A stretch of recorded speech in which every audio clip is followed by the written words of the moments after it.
Dub in the chat. A W. Ha.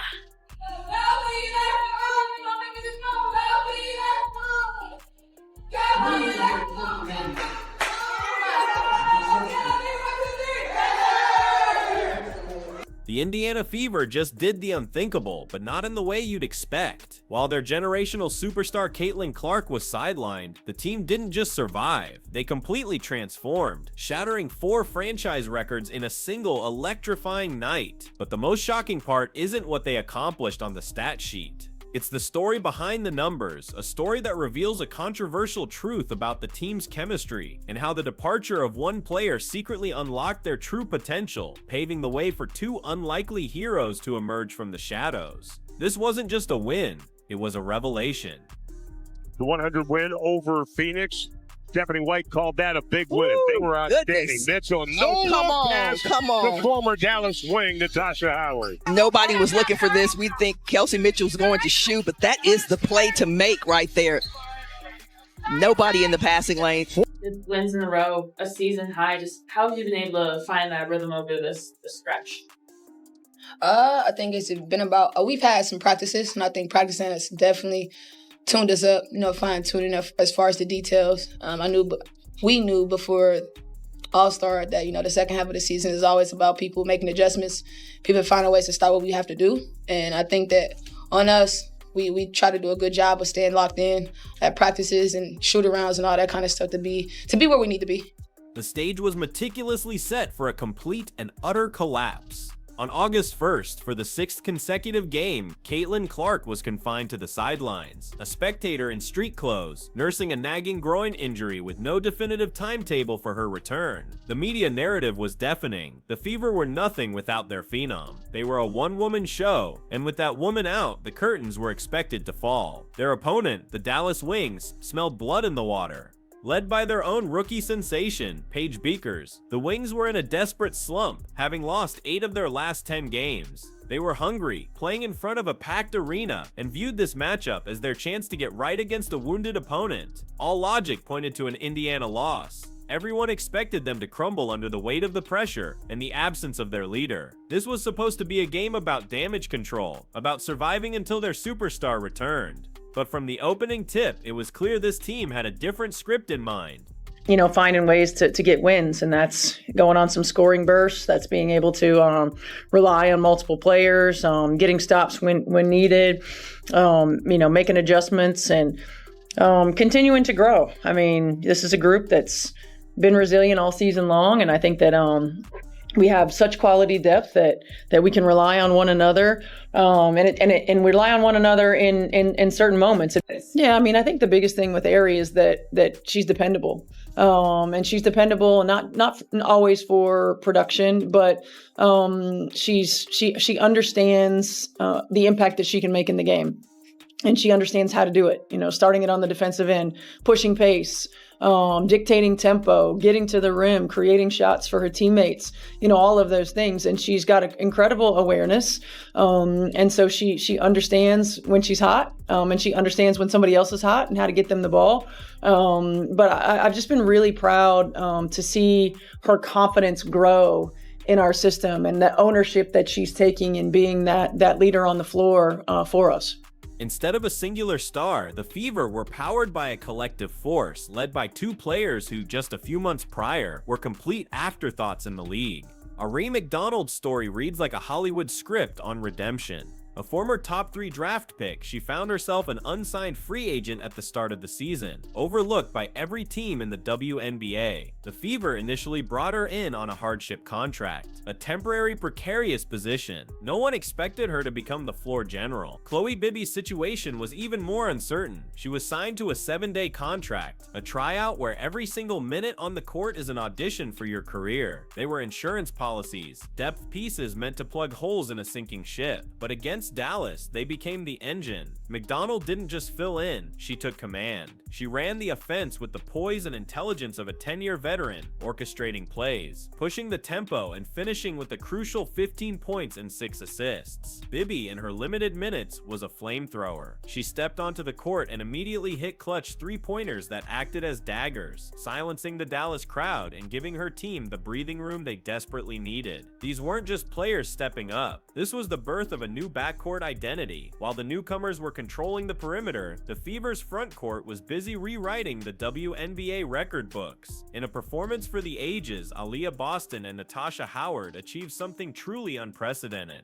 They became the first pair of teammates in the entire 28-year history of the league to each record at least 10 points, 10 rebounds, 5 assists, and 2 steals in the same game. Let that sink in. It had never been done before, not by any of the legendary duos that have graced the WNBA. Boston, the reigning Rookie of the Year, showed she was far from a one-trick pony, putting up a versatile line that showcased her evolution as a playmaker. Howard, the seasoned veteran, played with a ferocious energy, dominating the glass and pulling down a career-high 16 rebounds. She was a relentless force, out-hustling everyone for loose balls, and establishing a physical presence that Dallas simply couldn't match. Their combined performance wasn't just good, it was a historic display of front-court dominance that sent a shockwave through the league.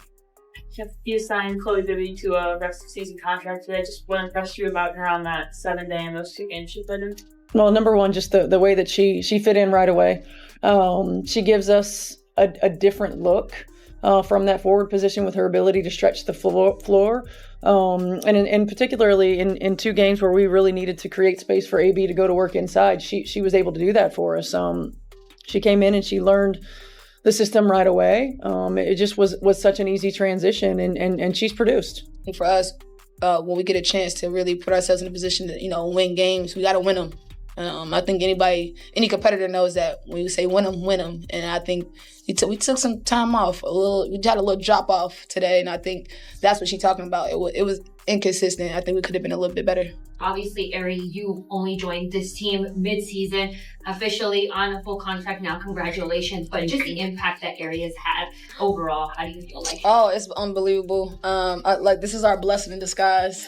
We always tell her that we appreciate her seriously. With the paint completely locked down and the offense flowing, the team's quiet, veteran leader stepped into the spotlight she has long deserved. Kelsey Mitchell has been the steady heartbeat of the Indiana Fever for years, enduring the lean seasons and serving as the bridge from the old guard to the new era. With Clark out, she fully embraced the role of primary scorer. She didn't just score, she attacked. From the opening possession, Mitchell played with a controlled aggression, relentlessly driving to the rim, pulling up for confident mid-range jumpers, and draining timely threes. She finished with 23 points, leading all scorers and setting the tone that her team would not back down. This performance officially propelled her to the top of the league for the most 20-point games since the All-Star break, a testament to her incredible consistency and her ability to carry the offensive load. The message was sent loud and clear: this team's firepower was deep, versatile, and not dependent on any single player. But while the Fever were firing on all cylinders, a different kind of drama was unfolding, centered around the officiating.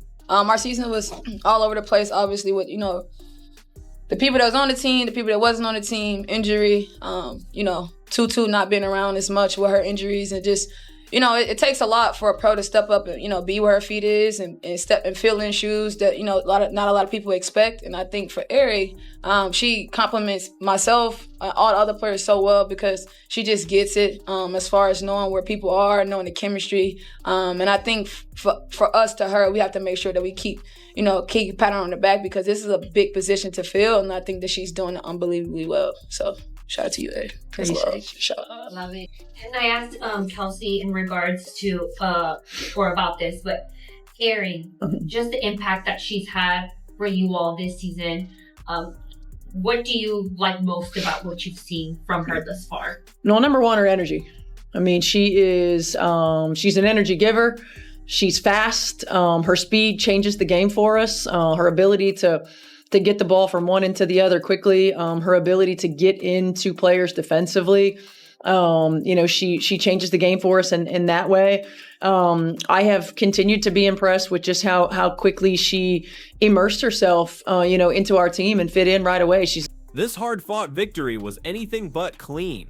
The final box score revealed a staggering free throw disparity. Dallas had shot 25 free throws, while Indiana was awarded only 13. The lopsided numbers immediately sent fans to social media in an uproar, with accusations flying. Many pointed fingers directly at Paige Beakers, who finished with 22 points, accusing the rookie of flopping and embellishing contact to draw fouls. The frustration wasn't limited to the fans. It was visible on the court and on the sidelines. The tension was palpable, turning the game into a gritty physical battle. This controversy only served to highlight the adversity the Fever overcame. They weren't just beating the Wings, they were beating the circumstances, fighting through a hostile environment and questionable calls to secure a win they had to earn, not one that was given to them. But the real secret to this incredible win, the catalyst for this stunning transformation, wasn't something that happened on the court that night. It was a roster move made weeks earlier that went largely unnoticed. When the Fever waived respected veteran DeWanna Bonner, it was framed as a standard, if difficult, business decision. But in hindsight, it was the key that unlocked everything. That move freed up the crucial cap space, and the roster spot needed to sign Awari McDonald to a rest of season contract, and to take a chance on Chloe Bibby. After the game, Kelsey Mitchell's words carried a powerful hidden meaning. She called McDonald a blessing in disguise and then elaborated, saying, "Our season was all over the place, and it takes a lot for a pro to step up and fill in shoes that not a lot of people expect." This wasn't just a compliment. It was a subtle but clear acknowledgement that the team's entire dynamic had shifted. The chemistry was different, the energy was lighter, more connected. Players openly talked about a newfound freedom and a stronger commitment to each other. Coach Stephanie White's us against the world mentality had taken root, and these new players had bought in completely, creating a resilient, cohesive unit. This team didn't just stumble into a win, they underwent a profound metamorphosis. By shedding a roster piece that didn't quite fit the new puzzle, they made room for unexpected heroes to emerge, and discovered a collective strength they never knew they possessed. 4 franchise records were shattered in a single night by a team that everyone had written off as a one-woman show. R.A. McDonald, the player no one wanted, is now mentioned in the same breath as franchise legends Tamika Catchings and Caitlin Clark. Chloe Bibby went from a 7-day tryout to a key rotational player with a full contract. This is no longer just Caitlin Clark's team waiting for her return. It has become a legitimate, deep, and dangerous contender that has forged its own championship identity in the fires of adversity. And now, the most tantalizing question in the entire WNBA looms: what happens when you add a generational superstar back into a team that has already proven it knows how to win without her? The rest of the league has been put on notice. The Indiana Fever are not just building for the future, they have arrived.